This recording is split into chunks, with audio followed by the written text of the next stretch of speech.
And we are live. Good morning, everyone. It's the one and only Senor Garia and El Cuco. We are back on another edition of Rogue Money Mornings, the Feed the Girl Economist, and CJ, the producer extraordinaire, where we give you the news, the views, and all the information important to you. Check us out on roguemoney.net.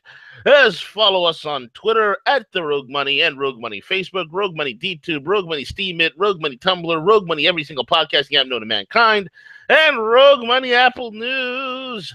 We're everywhere you want us to be, and then some in a bag of chips. Also, check out our sponsors, RemainCalm.net. RemainCalm.net. It's the company that the gorilla is involved with. It's blah, blah, blah, blah, blah, blah, blah, blah. Need more dark roast? RemainCalm.net. Whether you need a USB or you need some money, check them out, roguemoney.net. Maybe you need your credit fixed. Maybe you need that smart banking option that protects your bank account from any sort of levies, liens, or judgments, and garnishments and all that other good stuff. Protect yourself, protect your family. Don't freak out, folks. RemainCalm.net. Get the gold USB to surf anonymously. Those boys know how to do it. Check them out, RemainCalm.net. With that being said, CJ, it's an early broadcast, so I apologize because I got to go on a field trip. El Cuco, yes. You behave yourself on that field trip, V. Okay, I I will don't. scare off the little nenas. I will swing from the apple trees like a gorilla. I would recommend staying off of Twitter and any social media just in case there's anything that comes on there that happens to trigger you. This is true. This is very true. This is very true. Anything is possible. Anything is possible. But Right, right. You don't want to go on a Twitter storm while you're on a field trip. no, God forbid. God forbid. I don't want to be doing that. I just wanted to be calm and sit down. And it is the fall. Finally in New York, the 80 and 90-degree temperatures have let up. It's finally fall. So I got this beautiful military field jacket that I'll be rocking alongside with my jeans, and a t-shirt, and maybe one of my BMW hats. And I'm just gonna be chilling, eating apple cider donuts all day until I go into an insulin-induced coma. I love it. I love it. What do we got going on today, Siege? Well, just real quick, Trump signed yesterday the executive order to begin. It's labeled incorrectly. The narrative should have been that the move is to deregulate the insurance industry, but when you look at all the MSM, even the reports that are coming out from agencies, they're labeling this as to begin. Are there any? Well, Zero Hedge. Zero Hedge is pretty good. Puts out, but the title of it is listed as "Begin Unwinding," Obamacare, which it is partially true. However, I think the importance and I really want to applaud Trump for this because this is something that, due to special interest, due to the insurance lobby, a lot of the monopolies that were created with the healthcare system. So him signing an executive order to go ahead and deregulate that process will open it up, create, hopefully create new insurance companies. They've consolidated quite a bit over the recent years. However, this should help drive down prices, help consumers. So I think this is a great move, and I think it was really neat yesterday to see Rand Paul, one of my favorites, shaking hands with Donald Trump and them laughing, with each other. And Trump, during the speech announcing the executive order, even stated, this is a really good thing. Anytime that you get Rand Paul, can you believe this? Rand Paul's agreeing something with me. So just a sense of humor brought about it, and then obviously the importance. But yeah, so great move to Trump. This is something that for years historically that our corrupt politicians have never been able to do. And not that I'm a huge fan of executive orders, but I think in this matter, when you have a deadbeat Congress, you have a deadbeat Senate, this is a good move. It's a great move because of look. It's not perfect, okay. Number one. Number two. It's not like we're not. He is fighting um, an entire Congress and Senate that is completely aligned against him. This begins the first step in allowing people to buy insurance across straight lines. That is a key imperative role. It's something. until we can have this mess nuanced. I'm hoping for the better. Again, man, whatever happens right now, you're fighting for inches. You're fighting for inches. Let's see what happens in 2018 midterm elections. Let's see who stays, who goes. But right now, the trend, if I was really good at, if I'm really going to watch a trend here, the trend is, globally speaking, the establishment is losing. So I believe this is a good thing going forward. We're not on the losing side. We are on the winning side. We just need to punch the damn ball into a touchdown, past the end zone, and finally win the game. In the 2018 midterm elections, we, the American people, have an opportunity to do that. It's easy to get pissed off. I've done it many times. It's easy to get dismayed. It happens to me all the time. But we have to stay the fight. It's not time right now to shy away from what needs to be done. It's not time to shy away from this fight. The 2018 midterm elections need to happen. And it needs to be punched through, and it needs to be done. There's a lot of fake news out there. There's stuff like, people saying, the Bannon supposedly said Trump has a 30% chance. I don't see anything else out there that backs up that statement. And even if he did, it doesn't matter. No one's going to be taking out Trump using the 25th Amendment. It's not going to happen. We stand a chance to win this. Let's punch this ball right through and score a touchdown. And I don't even know why I'm using an NFL analogy when everybody hates the NFL right now, CJ.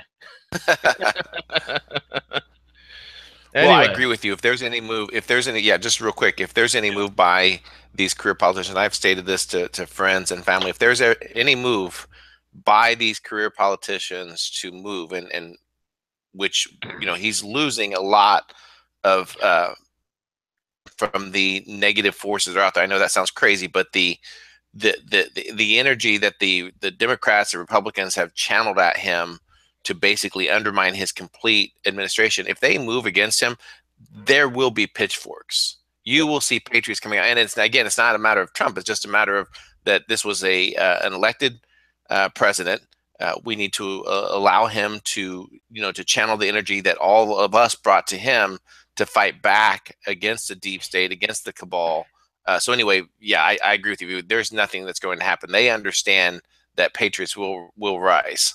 Yeah, absolutely. And all the little shenanigans, all the little mischief that they're trying to do, especially in the Middle East and other places, it's not going to work. It's going to blow back on them. It's going to unravel and explode on their faces. Which brings us to this again. Facts have come out again. Again, the facts don't lie, CJ. This doesn't lie. Okay, it's bad enough we had satellite images showing what's happening, the collusion between American assets and American forces and ISIS, but now more evidence has come out, okay, that the U.S. is definitely helping ISIS against Russia in Syria.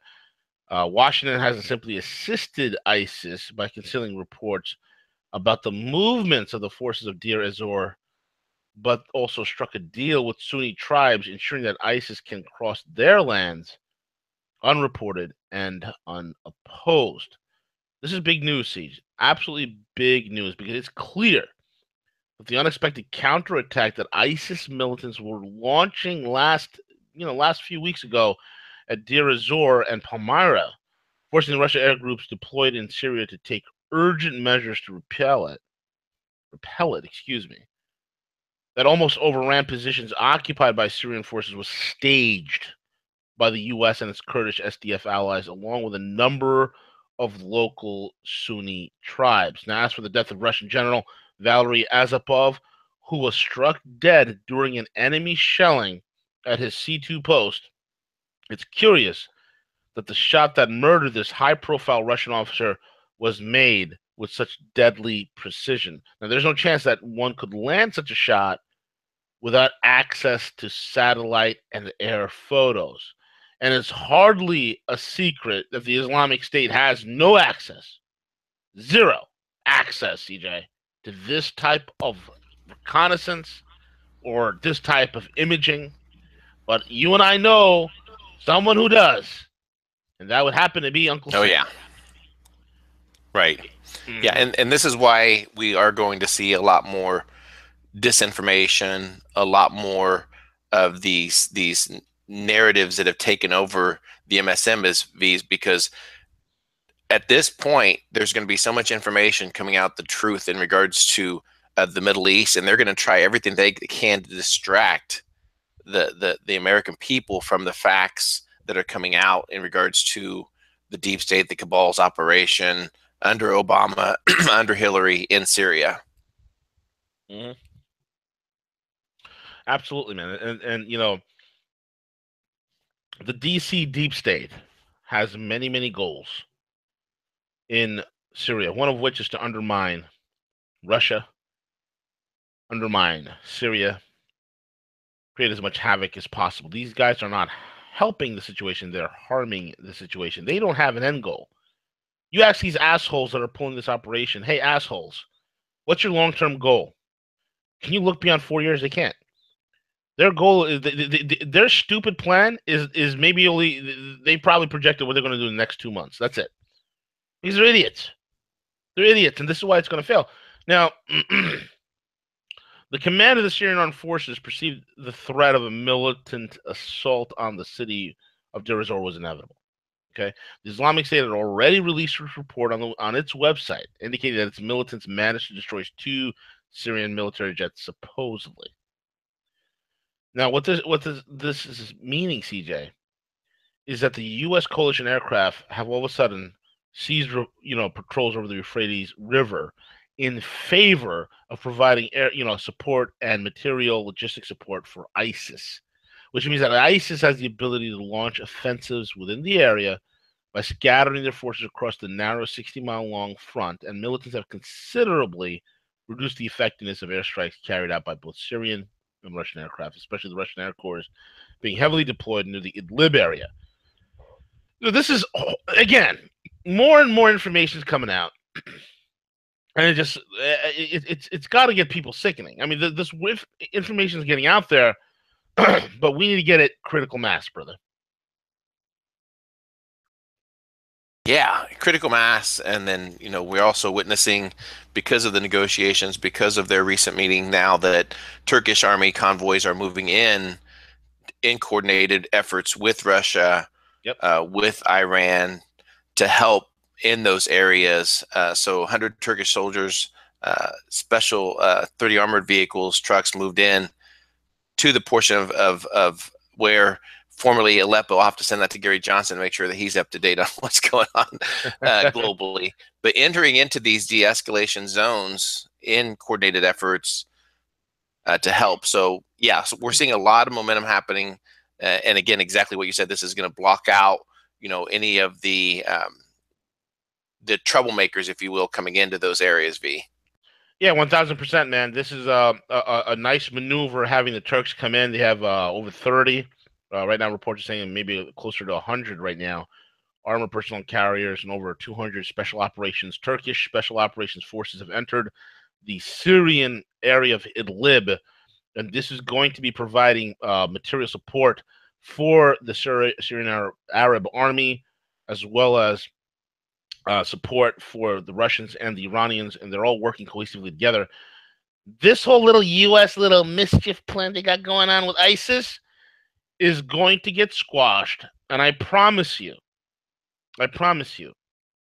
okay, that I would not be surprised that in the next few months, all of a sudden, we see on live TV captured U.S. soldiers alongside ISIS.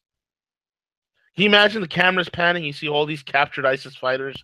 They're all in handcuffs standing on the wall, and it's panning. You see ISIS, ISIS, ISIS, ISIS, US, US, US, US, ISIS, ISIS, ISIS, US, US. What an embarrassment. You want to end America's prestige? You want to end, not America's prestige, you want to end the prestige of the deep state? That's what you do. It will end this war very quickly. It's coming. It's coming. Yeah, it's coming. And then obviously we had recent news, V, that Turkey and Iran to conduct bilateral trade in their own national currencies as well. Yeah, absolutely, man. That, again, they're de-dollarizing. It's another sign that Turkey's Eurasian pivot is about cold, hard economics rather than ideological concerns. Okay, Turkey and Iran have always and have officially announced that future bilateral trade will be conducted in the Iranian rial and the Turkish lira. It represents another massive blow to the dollar hegemony as countries ranging from Russia, China, and Venezuela begin exploring trading options that are not dependent upon the United States, CJ. This is, again, massive news. And then on top of that, CJ, the Chinese and Russian system. Okay, the China launches the yuan ruble payment system. CJ, what's that all about, real quick? Yeah, so this has been under works for a while. So this will help. Basically, it's the convergence of the two currencies coming together. So they've established a new system, PVP, payment versus payment, to conduct transactions in yuan and ruble. And this is specifically be designed to streamline the commerce and currency transactions between the two nations.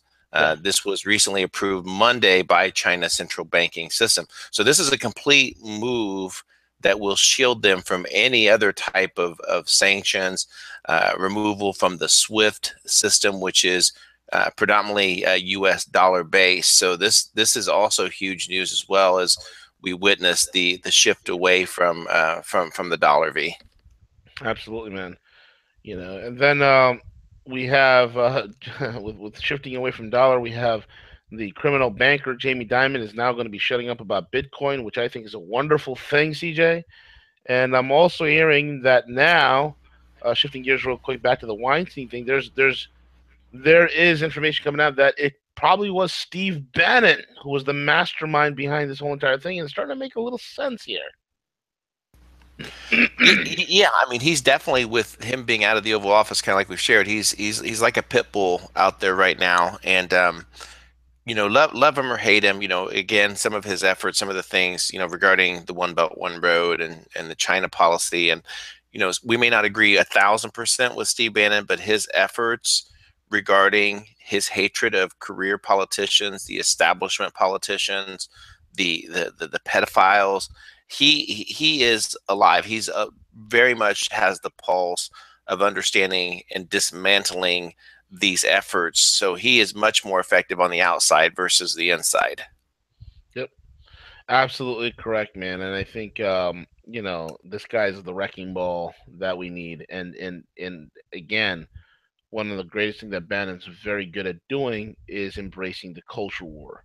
And this is a culture war that we have with the left, and it's a culture war for the first time in, I don't know, CJ, 70 years, 60 years. We're finally winning.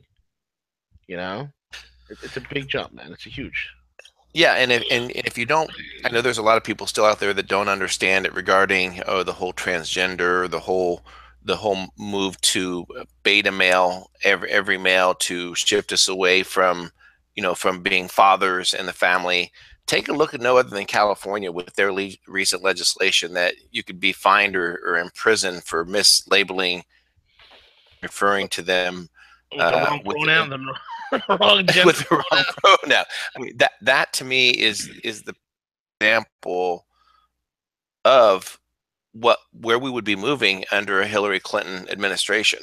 That would be like a national campaign by now, V.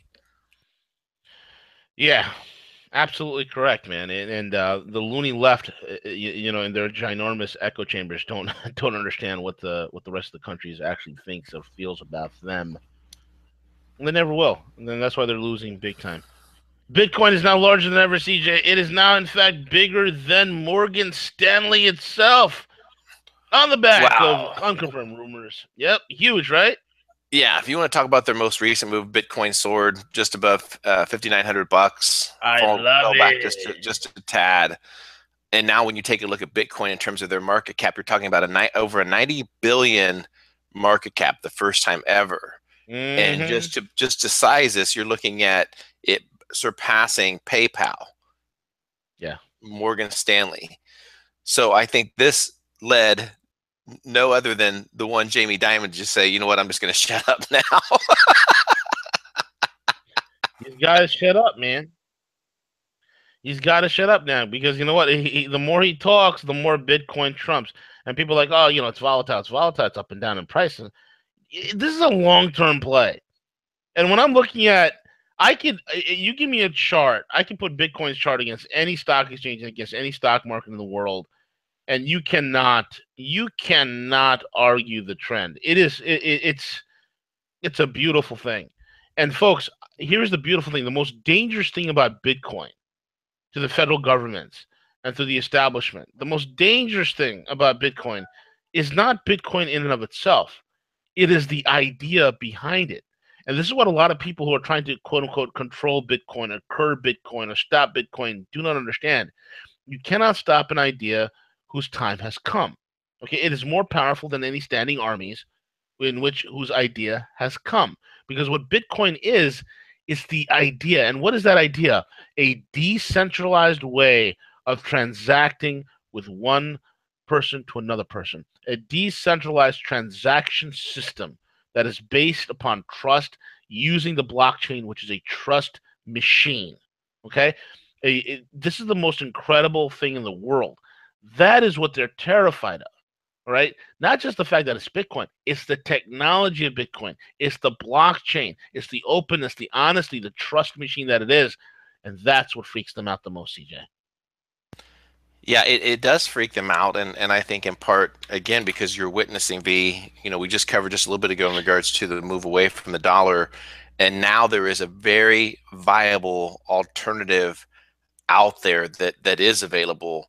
And again, I know we've interviewed Roger before, and you're talking about the CEO of a company of this multitude and his leadership. So with a person like Roger Ver, in regards to his principles as a voluntarist, the way he views the nonviolent strategies, the aggression, creating a free society, benchmark that against the corrupt and criminal Jamie Dimon. Okay, I mean, to me, that's even more ammunition to go into the coffers of Bitcoin in regards to its utilization. And I know this sounds crazy, but in terms of freeing humanity from the criminal banking enterprise, I think it's the best chance that we have. Yep. Absolutely correct, man. I agree wholeheartedly. With that being said, Siege, we're at the end of our broadcast. What do we got lined up for the day, sir? Yeah, so 4 p.m. Eastern Standard Time, and I'm going to put this out there. I'm going to send her a tweet. Syrian Girl is supposed to be joining us at 4 p.m. Eastern Standard Time today. We're going to try to take this live. Still working with her to try to confirm it, but I just want to put it out there, just not as a teaser. But I'm going to send her a tweet. So if you want to tweet her back saying, hey, respond to CJ, let him know if you're going to go on for it. She's very busy, obviously, but hopefully we're going to get her on at 4 p.m. Eastern Standard Time today. Still a lot of news and information going on. So check back with us at 4 p.m. EST. Absolutely. And with that all out of the way, folks, we are over and out. Take it away, CJ.